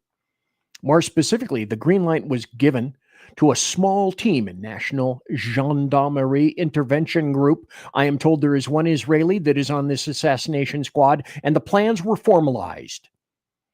Again, this person provided concrete proof that they are well placed within the French government apparatus. Further, to this point, this person claims that Charlie Kirk's assassination trained with the French Legion 13th Brigade and multi-state involvement. Journalist Xavier Poussad's life is also at risk. This is deadly serious. The head of state of France apparently wants us both dead and has authorized professional units to carry this out. I ask that every person retweet and share this. I do not know who in the American government can be trusted, since this source claims that our leaders are aware, but I have more specific information which is definitely verifiable should they care to reach out to me. Candace Owens. There was a time when I used to play with fair regularity. Candace Owen speaking before Congress and slamming the crap out of Demorats, saying that, oh, she's a racist, she does racist things, she hates all women, and she tore them apart. That's apparently when she had her brain, which wasn't scrambled. Maybe the same long sticks that went in your eyes, in the corner of your eyes in the 50s to scramble your brain for a lobotomy. Maybe she fell on them and they entered her ears instead of the front. I don't know what happened. Plus, then there's this. The Candace Owens versus McCall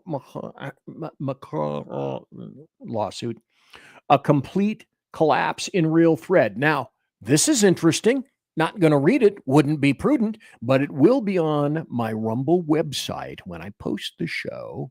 And then I post it in podcast for everyone tomorrow to poke fun at and laugh at. Hi, look at BZ's stupid podcast on a Saturday. Nobody's watching. No one cares. That's sad. But anyway, it'll be there.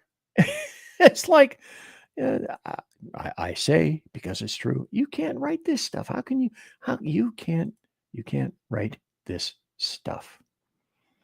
And so here's another something that you can't write. And I'm not supposed to say this, but I will because it's me. And after I said earlier at the very beginning of the show, my days of being circumspect and magnanimous and charitable are fucking gone. So here's Jasmine Crockett saying that whites are randomly lynching blacks all over the United States of America. What? Gonna do? They not even going. Honestly, they're about to outlaw the idea of white supremacy and white hate. Like they are about to be like, oh, that's not a thing. Forget the fact that you're talking about getting rid of like the classification for nooses in a time in which we have seen these random black bodies be strung up down south. Also, random black bodies strung up down south. If I may just for a moment pause it and throw out a suggestion. If there were random black bodies strung up all over the South, don't you think you would have heard about it? I didn't.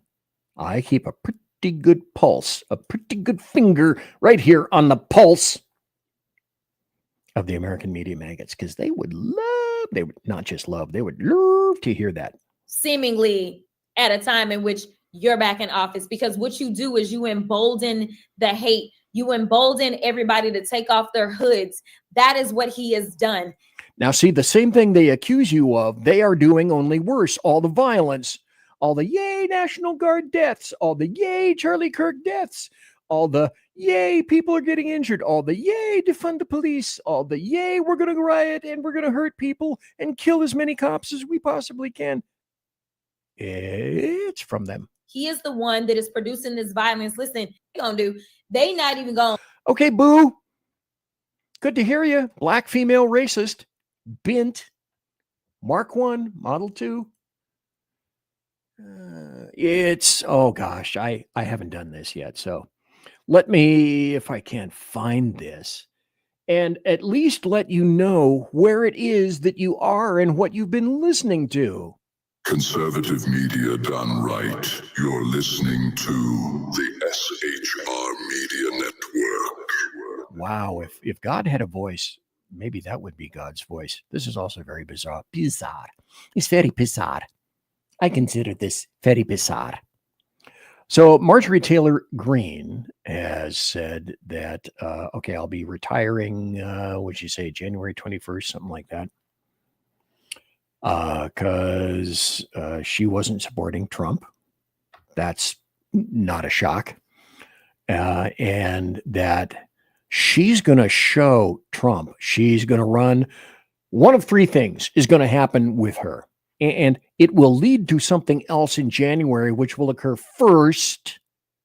Thought I'd tell you that. But she's also angling for, now that she's out and said, I'm going to resign, I'm going to retire. No, she's not retired from politics. Here's what she's going to do. She's going to decide, put on her little Mark 1, Model 1 thinking cap and say, okay, I'm going to either run for governor of Georgia, or I'm going to run for Senate of Georgia, or I'm going to kick Trump's orange ass and J.D. Vance's ass and show them that I'm going to run for president and win the presidency in 2028. By the way, if the Demorats decide that they want to, following January 1st, shut down the government, the Congress is not going to have enough people because she will be gone. And will they have enough time to hold an election, a special election since then? No, I don't think so. So by doing that, she may, in fact, jeopardize this stuff is never ending. Never ending. And so if the Demorats decide, screw you, we're going to shut down the government again, good luck getting the votes to open it up. They may not have the votes to open it up like they did last time. Thanks, MTG. What a great person you are. So wonderful.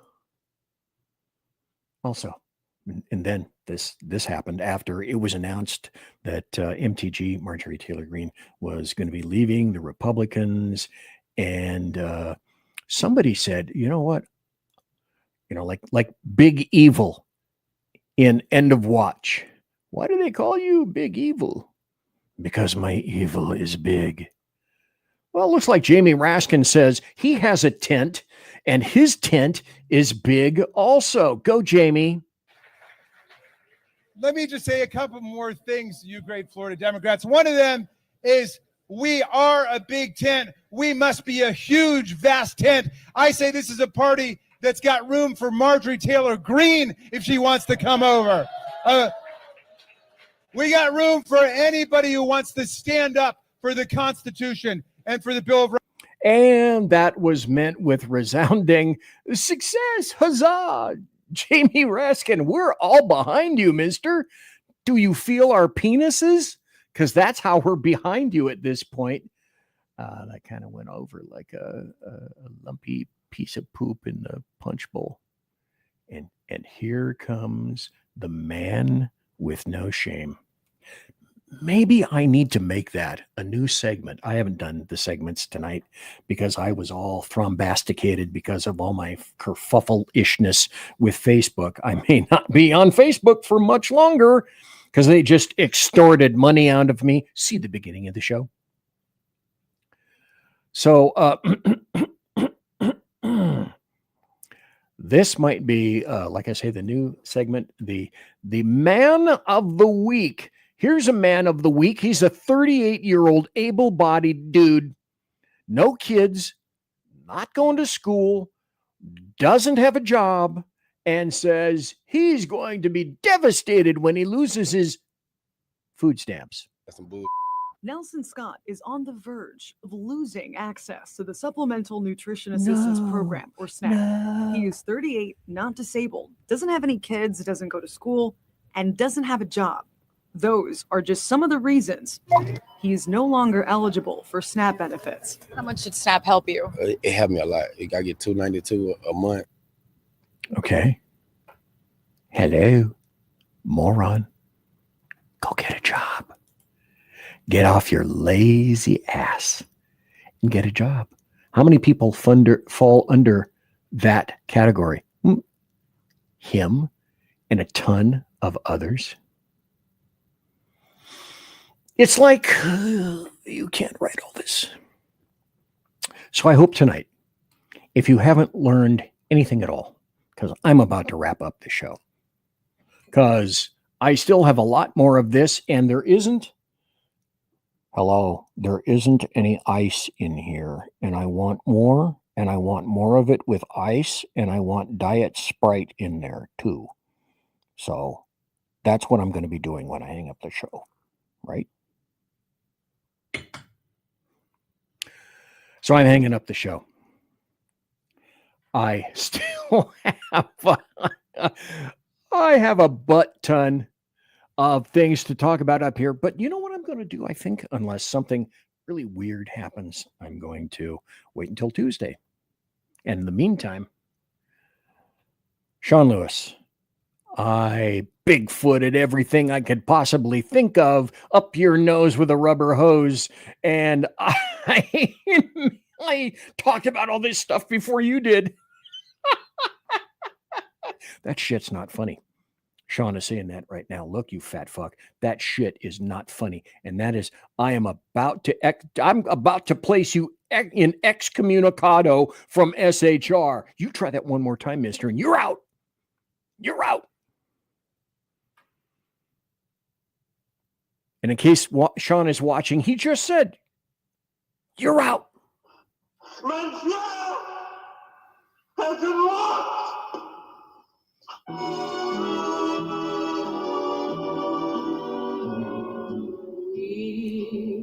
Meet again.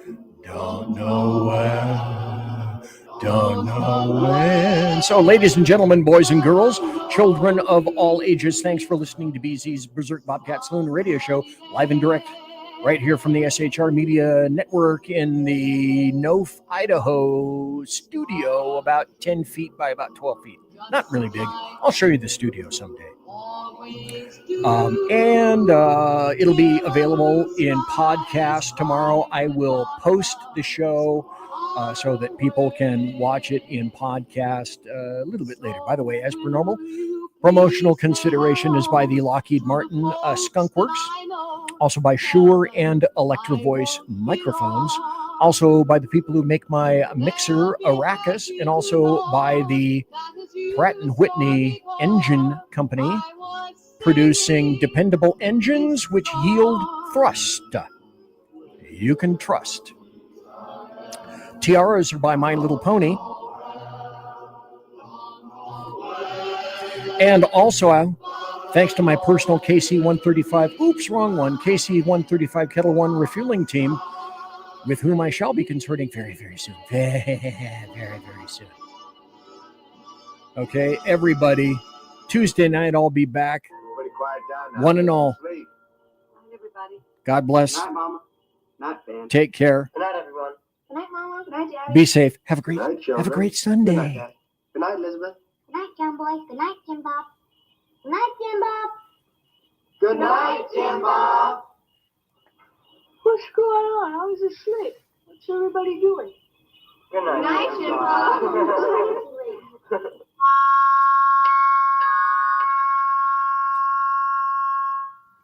Good night, and good luck.